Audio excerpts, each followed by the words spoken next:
Part 1. The Galactic Council called Fortress Verimac the impossible prison. For 100 years it floated in space surrounded by enemy ships. The Vrazine, an alien race that looked like giant insects, had trapped 3,000 soldiers inside. They couldn't leave. They couldn't fight back. They could only wait and hope someone would save them. 17 different alien species tried to break through. All of them failed. Their broken ships now drifted around the fortress like a graveyard in space. The Vrazine were patient. They had arranged their ships in perfect circles around Verimac. Each circle spun in different directions. Any ship that came close would be destroyed before it could even shoot back. It was the perfect trap. Inside the fortress, Commander Thelva looked out at the enemy ships through her window. She had blue skin and 4 eyes. Her species was called Centaurian. She sent out calls for help every single day for the past 10 years. Nobody answered anymore. Nobody wanted to die trying to save them. The Vrazine didn't need to attack. They just waited. They knew the people inside would eventually run out of food, air, or hope. Time was on their side. Their war machines were patient hunters. This was how they won wars. They surrounded their prey and waited for them to die slowly.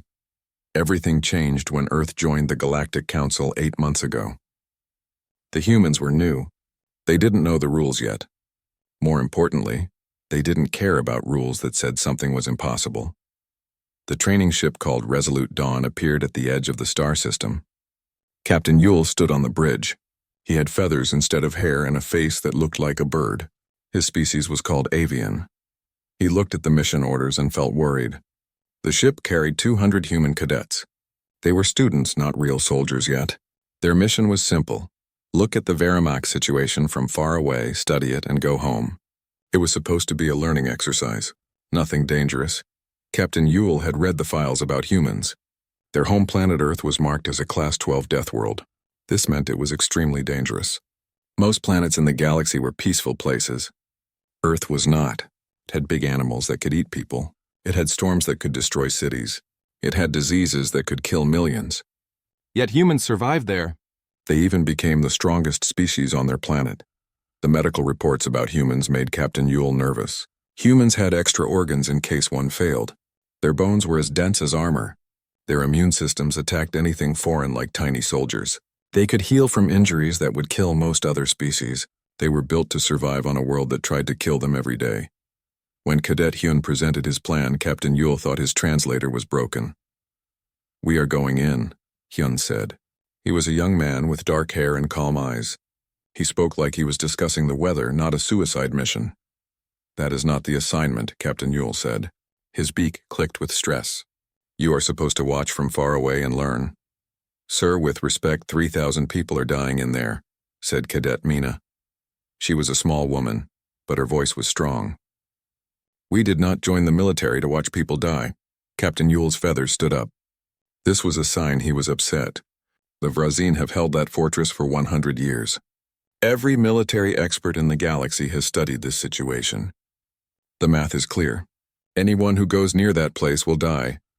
Hyun pulled up a hologram showing the fortress and all the enemy ships around it. The math assumes ships will try to dodge and survive. The Vrazine defend against enemies who want to live. And, Captain Yule asked, though he was afraid of the answer. "Humans don't always put survival first, sir," Hyun said. His face showed no fear. "On Earth, we have a saying about being trapped with no way out. Sometimes the only way to win is to prove you are not afraid to die trying." The room went quiet. All the alien officers looked at the human cadets. These young humans were not joking. They were serious. They actually wanted to fly into certain death. Captain Yule looked at Hyun for a long moment.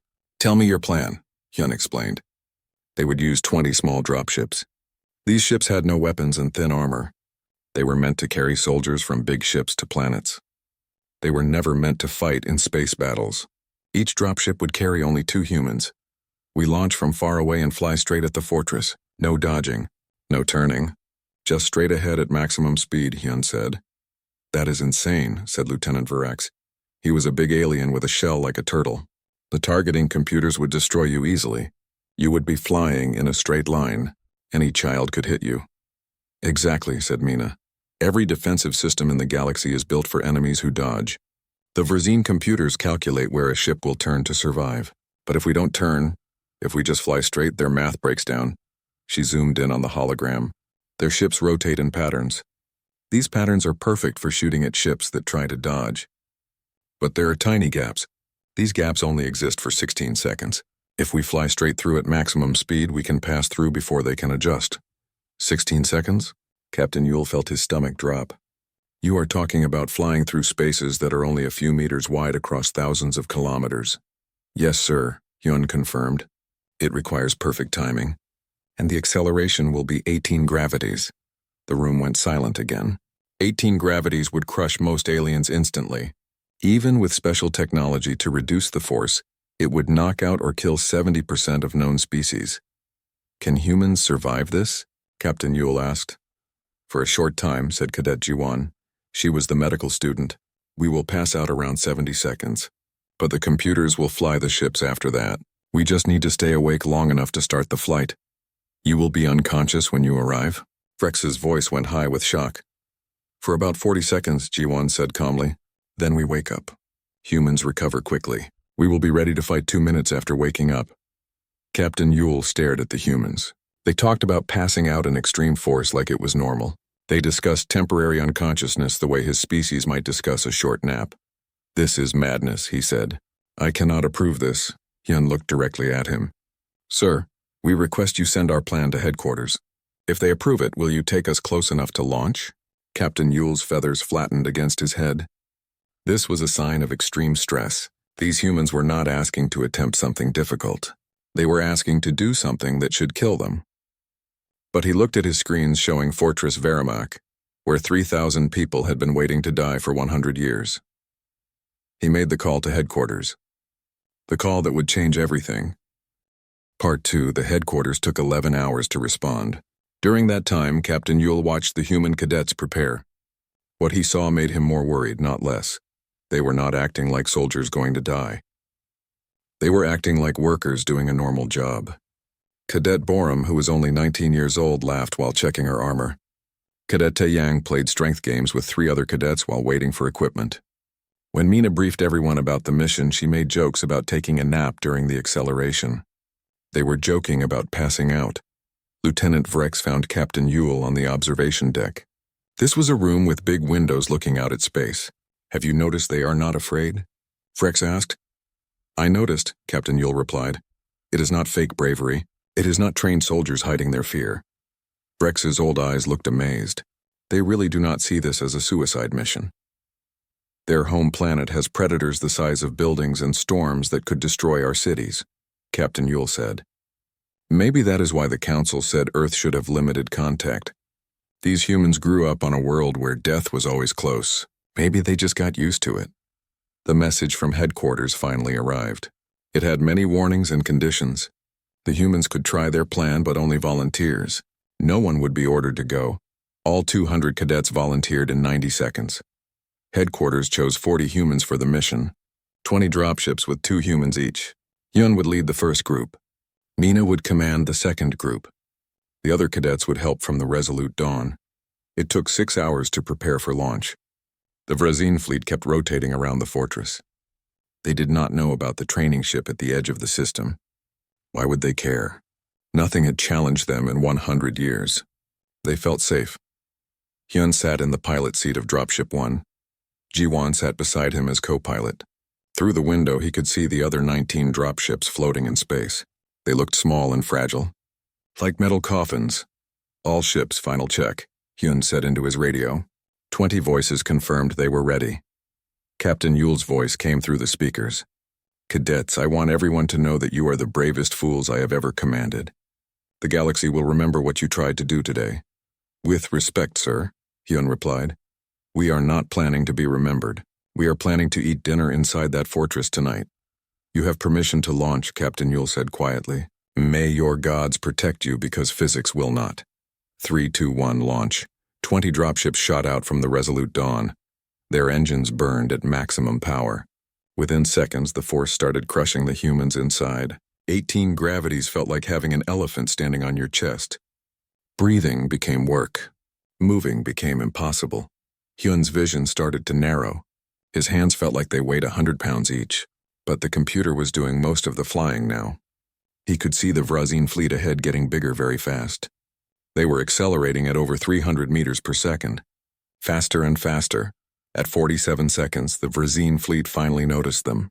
Weapon systems activated across all their ships. They started shooting. At 62 seconds, Hyun felt his consciousness starting to fade.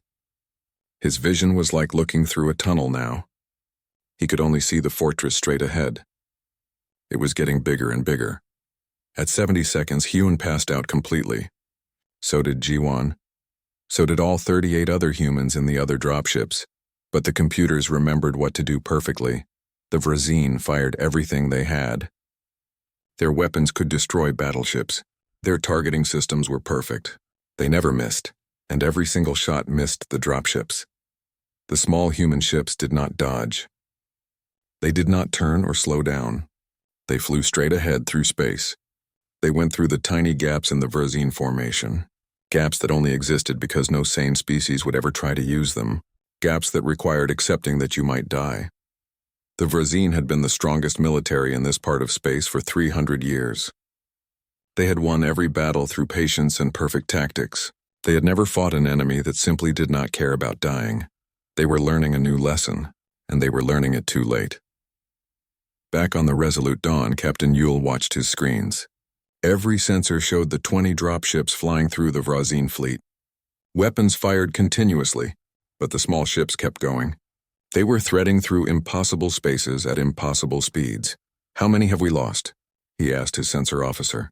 The officer checked his instruments twice. "None, sir." "All 20 dropships are still flying. That is impossible."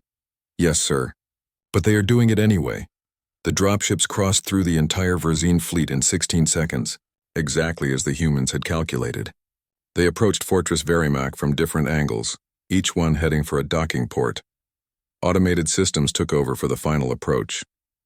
The dropships slowed down, rotated, and locked onto the fortress hull. Docking clamps engaged. Airlocks connected. All 20 ships successfully docked. Inside the fortress, alarms went off. Commander Thelva ran to the command center. "What is happening?" 20 ships just docked, her tactical officer reported. His voice showed total confusion. "They came through the Vrazine fleet. I do not understand how. Our sensors showed them flying straight through with no evasive maneuvers. Who are they?" "According to identification signals, they are from the GDF training ship Resolute Dawn. They are human cadets." "Humans?" Commander Thelva had heard of them. The new species that joined the Council. The ones from the dangerous planet. "How many?" 40 total, Commander. 40. She looked at her tactical display showing the massive Vrazine fleet. 40 cadets just flew through a fleet that has stopped 17 military operations over 100 years? "Yes, ma'am." In Dropship 1, Hyun's eyes opened. One moment he was unconscious. The next moment he was completely awake. This was how human consciousness worked after extreme stress. On or off. No slow waking up. His hands reached for his weapon before his brain fully engaged. Beside him, Jiwon was doing the same. Their bodies moved on training and instinct. "Status," Hyun said. His voice was rough. "Docked. Fortress Breach Point Alpha. Ship is fine. All 20 dropships docked successfully. No casualties." Jiwon's voice was hoarse but steady. "We made it." Hyun opened the dropship door. Outside, the other 38 humans were already forming up. They wore standard military armor and carried standard rifles. They had standard tactical displays on their helmets. What they did next would not be standard at all. The 40 humans formed into teams in 4 seconds. They moved with speed that seemed impossible for people wearing armor. But they were used to Earth gravity. Here on the fortress, gravity was slightly less. They felt lighter and faster. Commander Thelva watched through security cameras as the humans spread through her fortress. They were not walking. They were running at full speed through corridors. "How are they moving so fast?" Her tactical officer checked his data. Earth gravity is almost the same as standard, but slightly less. To them, they are running in reduced gravity. And their biology. He stopped, unable to explain what his sensors were showing. On level 7, Borum led her team through old corridors. Parts of the fortress had been damaged by the Vrazine over the years. The garrison had sealed those sections off. They were too dangerous to take back with so few soldiers and so little ammunition. Borum kicked through a damaged door with one boot. The metal bent and broke. Clear. Moving forward. Behind her, Taeyang carried equipment that weighed 300 kilograms. He carried it like a backpack. Explosives ready. 30 seconds until I blow the charges. They ran out of the corridor. The explosives were not meant to destroy anything important. They were meant to send a message. In 15 locations throughout the fortress, the humans blew open every sealed section at the same time. Alarms rang everywhere. The soldiers who had been slowly dying for 100 years suddenly saw the humans opening every door and inviting the enemy to fight. The Vrazine thought something was broken at first. No military strategy called for opening your own defenses on purpose, but then they saw the humans pouring into the compromised sections like a flood, and the Vrazine learned what fear felt like. Part 3 Hyun led Team Alpha through Section C. This was where the Vrazine had built a nest 15 years ago.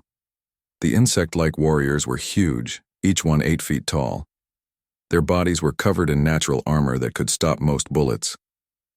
They had weapons that shot superheated plasma that could melt through walls. They had held this section against 3 different attacks. Each time they pushed back the fortress soldiers. They won through good positioning and patience.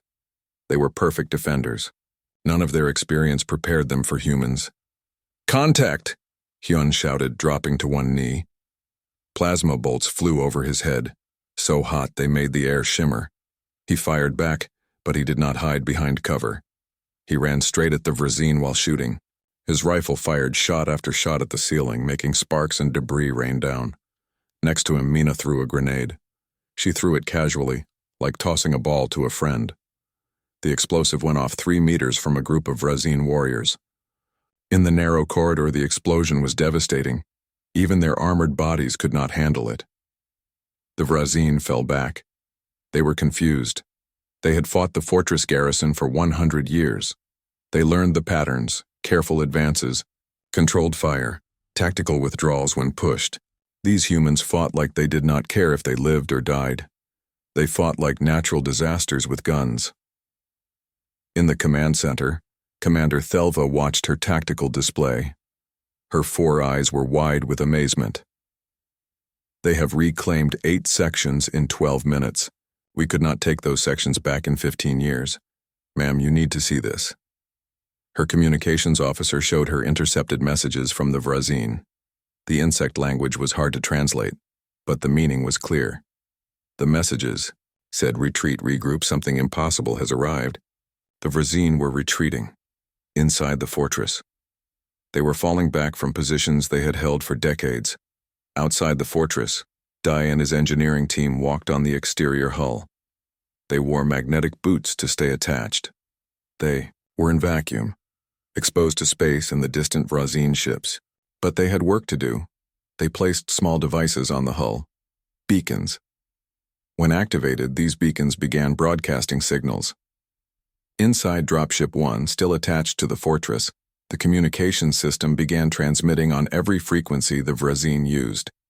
The message was simple. Hyun had recorded it before they launched.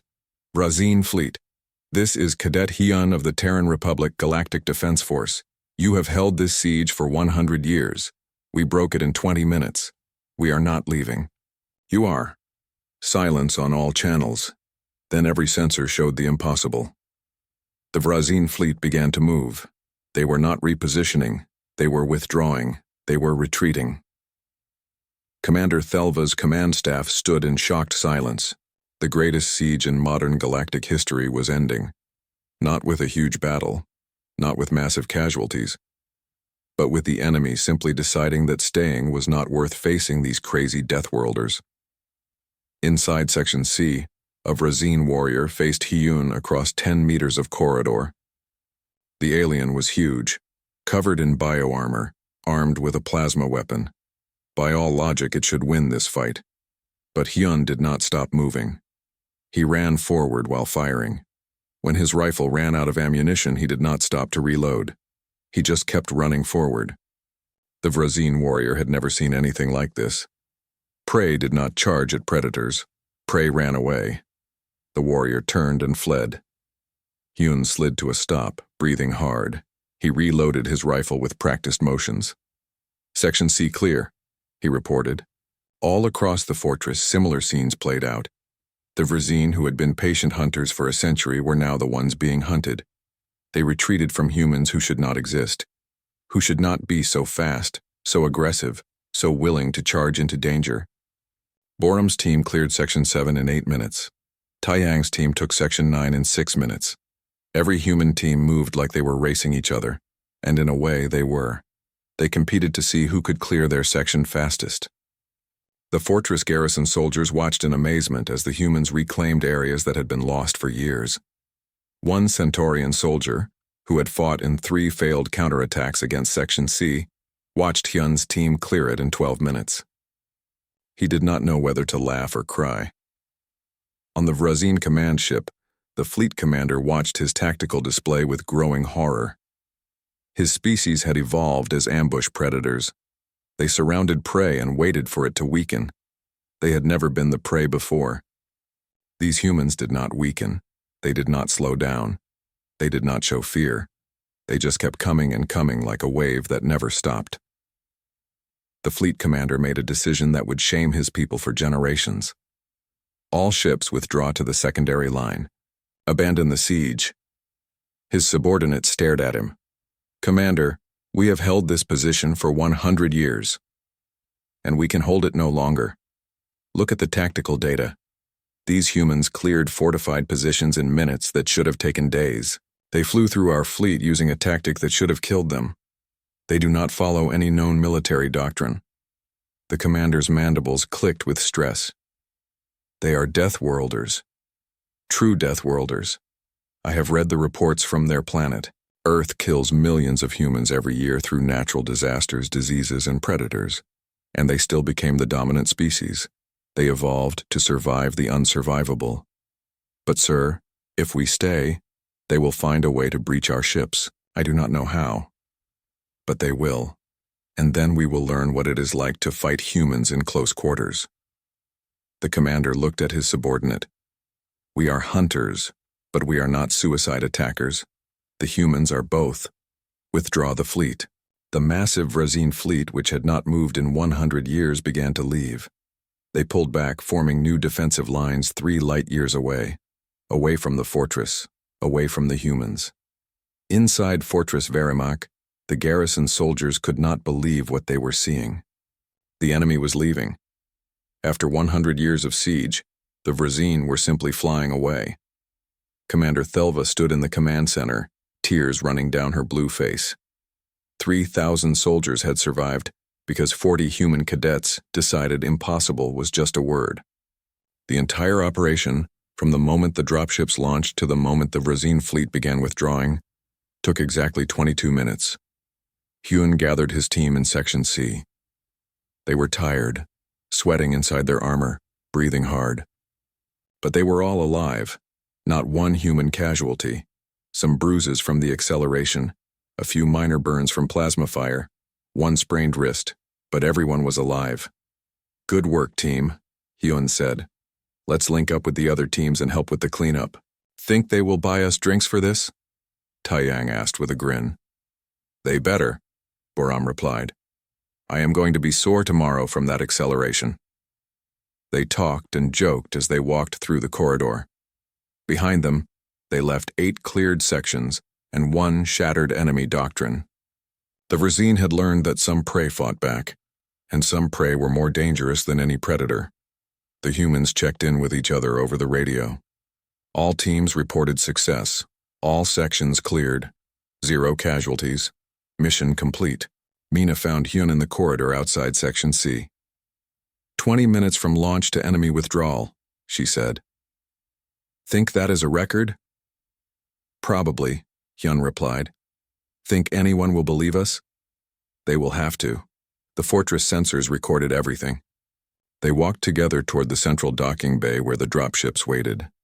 Around them, garrison soldiers stared with mixed expressions of gratitude, awe, and a little bit of fear. These young humans had done in 20 minutes what the entire galaxy said was impossible. Outside, the Vrzine fleet was gone. After 100 years of siege, the space around Fortress Verimak was empty, except for old debris. The fortress was free, and 40 human cadets had just changed warfare forever. Part 4. The Resolute Dawn recovered all 40 human cadets 3 hours later. Captain Yule personally went to the docking bay to meet them. He had prepared a speech about courage and sacrifice. He wanted to tell them how the galaxy would remember their bravery forever. But when he saw them coming off the dropships, the speech died in his throat. They were laughing, punching each other on the shoulders like friends do, arguing about who cleared their section the fastest. They were not celebrating a miracle. They were reviewing a training exercise. "Just another day at work, Cadet Hyun," Captain Yule called out. The young human walked over. His dark hair was messy with sweat. His armor had burn marks from plasma fire. But he was smiling. "Sir, you broke a siege that lasted 100 years. You did it in 22 minutes. 20 minutes, sir," Hyun corrected with a small smile. "The last 2 minutes were just cleanup." Captain Yule felt his feathers stand up. It was a sign of both wonder and fear. "How?" Hyun looked back at his fellow cadets. Then he looked at the captain. "Sir, on Earth, humans became the top species not because we were the strongest, not the fastest, not the best armored. We won because we are persistence hunters. We chase prey until it collapses from exhaustion. We do not give up. We do not retreat. We do not know when we are supposed to be dead." He paused. "The Vrazine have been the top predators in this sector for 300 years. They forgot what it is like to be prey." Lieutenant Vrex approached slowly. His ancient eyes studied Hyun with new respect. "Your species is going to change everything, are you not?" "Sir, we are just doing our jobs." "That is what concerns me," Vrex said quietly. The report reached GDF headquarters the next day. It sparked debates that would last for years. Tactical analysts studied every second of the operation. The mathematics barely worked. The success rate was calculated at 3% probability. Yet the humans had executed the plan perfectly. But the mathematics missed something important. Humans did not calculate probability before acting. They just acted and dealt with probability afterward. Military academies across the galaxy would study this operation for decades. They would teach it as the moment warfare changed. When one species proved that will and determination could overcome mathematics, Fortress Verimac received supplies within a week. The Vrazine did not return. Intelligence reports said they withdrew 3 full sectors. They reformed their defensive lines far away from any territory humans might visit. The Vrazine fleet commander filed a report with his government. It was marked classified, but copies leaked within months. One section became famous across the galaxy. "The humans do not fight like any species we have encountered. They do not calculate survival odds. They do not retreat when logic says they should. They decide what must be done and then they do it, regardless of cost. Recommend avoiding all human-occupied territory until we better understand their psychology." Commander Thelva requested a meeting with Hyun before the Resolute Dawn departed. She received him in her private office. She still could not match the young, friendly human in front of her with the warrior who had shattered a century-long stalemate. "I wanted to thank you personally," she said. Her 4 eyes reflected deep gratitude. 3,000 of us were dying slowly. You brought us hope." "We just opened some doors, ma'am," Hyun replied. "You did more than that." She paused, choosing her words carefully. "For 15 years I have commanded this fortress. I studied every military doctrine in the galactic database looking for a solution. Do you know what I concluded?" "Ma'am?" "That the siege could not be broken. That we were just waiting to become history." She looked at him intensely. "What you did should not have worked. Every tactical analysis says you should have died in the first 30 seconds, but we did not." Hyun said simply. "No, you did not. And now every military strategist in the galaxy must rewrite their assumptions about what is possible in war." She leaned forward. "Tell me truly, Cadet, did you believe you would succeed?" Hyun thought for a moment. Then he smiled slightly. "Ma'am, on Earth we have a saying. It is not about how big you are in a fight. It is about how much fight you have inside you. The Vrazine had the numbers, the position, and time, but they did not have what we had, which was people worth fighting for, and the absolute refusal to believe we could not win." The Resolute Dawn left the Andros sector 2 days later. In its holds were 200 human cadets who had passed their final training exercise in the most spectacular way imaginable. Captain Yule stood on the bridge watching the fortress get smaller in the view screen. "Your thoughts, Captain?" Vrex asked. "I am thinking," Captain Yule said slowly, that we just watched the birth of something new. For 10,000 years, galactic military doctrine has been built on logic, on cost-benefit analysis, on acceptable casualty rates, on strategic withdrawal when probability says you will lose. And the humans? The humans do not retreat.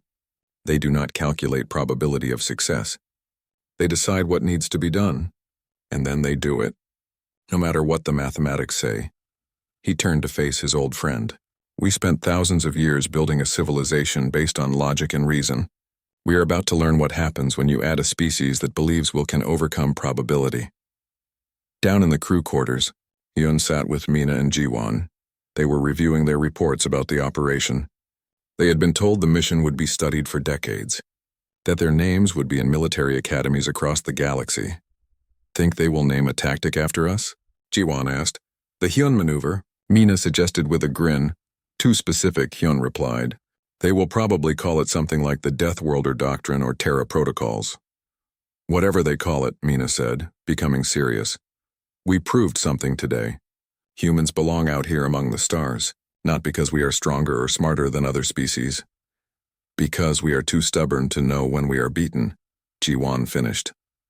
The three sat quietly, watching stars stream past the window. Somewhere out there, 3,000 people were alive who should have been dead. Somewhere out there, an enemy fleet was retreating from territory they had held for a century. Somewhere out there, the galaxy was beginning to understand what it meant when humanity joined the Galactic Defense Force. Not as the strongest warriors, not as the most advanced tacticians, but as the species that would look at impossible odds and say, let us try. Anyway, Captain Yule added a note to his report before sending it to command. These humans are going to save us all, or drive us all insane trying, possibly both. In the medical bay, G1 was checking the other cadets for injuries from the operation. 18 gravities of acceleration, combat in close quarters, plasma burns, and exhaustion. By all rights, they should be in hospital beds for weeks. Instead, they were already arguing about physical training schedules and complaining about being hungry. How do you feel? She asked Borum. Sore, tired, hungry. Borum grinned. But we won, so I feel great. This was the human condition in a nutshell. They could be injured, exhausted, and in pain, but if they accomplished their mission, they considered it a good day. Jiwon understood why the other species were both amazed and terrified. Humans had pain tolerance that seemed impossible. They had healing rates that bordered on supernatural. They had a psychological makeup that treated mortal danger as merely another problem to solve. Earth had made them this way. Their homeworld had tried to kill them every single day for millions of years. Through natural disasters, through predators, through diseases, and humanity responded by developing redundant organs, aggressive immune systems, dense bones, and a brain chemistry that could override survival instincts when necessary. They were, quite literally, built different. The galactic news networks picked up the story within days. Human cadets break century-old siege became the most watched story in GDF history. Analysis programs ran for weeks trying to explain how it happened, but they all missed the real story. It was not about tactics or technology. It was about psychology. Humans came from a world that tried to kill them, and they decided to fight back instead of giving up. That mindset made them dangerous. That mindset made them heroes. That mindset would change the galaxy forever. Part 5. 3 months passed after the Verimac operation. The galaxy was still talking about it. Military academies were rewriting textbooks. Defense contractors were trying to figure out how to replicate what the humans did. But you could not replicate human psychology with technology. The Galactic Council called an emergency session to discuss the implications. Representatives from 200 species gathered in the Grand Chamber on the capital world. The topic was simple but profound. What do we do about the humans? Ambassador Kelvin represented Earth. He was an older man with gray hair and calm eyes. He had been a soldier once before becoming a diplomat. He understood what the council was really asking. Are humans too dangerous to integrate fully into galactic society? The operation at Verimac was reckless, stated the Centaurian representative. Those cadets should have died. They succeeded through luck, not skill. With respect, Ambassador Kelvin replied. They succeeded through training, preparation, and execution. The fact that it looked reckless to you does not make it luck. They flew through a defensive perimeter that has destroyed hundreds of ships over a century. The avian representative clicked. They experienced forces that would kill most species. They passed out during the operation. This is not military doctrine. This is insanity. It is human doctrine, Kelvin said calmly. On Earth we have a phrase, fortune favors the bold. We learned long ago that sometimes the only way to win is to do what your enemy thinks is impossible. The chamber erupted in debate. Some species argued that humans were too unpredictable for military service. Others pointed out that 3,000 lives were saved. The debate raged for hours. Finally, the council chairman called for order. He was a Trellic, a species known for wisdom and long life. He had lived for 300 years and seen much. Ambassador Kelvin, I have a question. Can your species be trusted to follow orders? Or will human soldiers simply do what they think is right, regardless of command decisions? Kelvin stood. Sir, I cannot promise that humans will never break orders. Our history is full of soldiers who disobeyed commands because they believed it was necessary. Sometimes they were wrong. Sometimes they saved lives. He paused. But I can promise this. Human soldiers will always fight to protect those who cannot protect themselves. We will always try to save lives, even at risk to our own, and we will never give up no matter how bad things look. That is what concerns some of us, the chairman said quietly.